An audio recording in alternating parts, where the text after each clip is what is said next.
Before the opening bell, U.S. indices, they managed to close higher on Wednesday, lifted by shares in banks, as well as healthcare equipment and services and the transportation sectors. At the same time, on the economic docket, the MBA mortgage applications, they declined 0.8% for the week ended July 24th. This from 4.1% the previous week. Wholesale inventories falling 2% in the June preliminary read, and pending home sales rising 16.6%, all while the Federal Reserve kept the federal funds target rate at 0 to 0.25% as expected.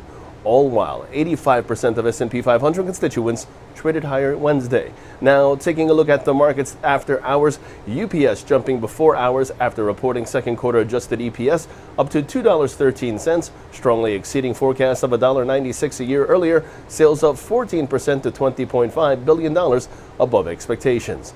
PayPal, meanwhile, releasing second quarter adjusted EPS of $1.07, beating forecasts up from 72 cents a year ago on net revenue of $5.3 billion US dollars.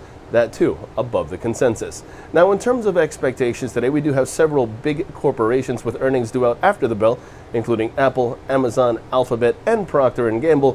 While on the economic docket this morning, 8:30 a.m. before the opening bell, we have both initial and continuing jobless claims figures. Taking a look now at the markets, the S&P 500 is where we begin. That sees the downside prevail, and that's in focus as the immediate trend remains down and the momentum is strong. Short positions below 32.36 are favored, with targets at 32.04 and 31.91 in extension. The Nasdaq, meanwhile, that sees the downside prevail, while the Dow Jones at the same time sees the downside prevail as well.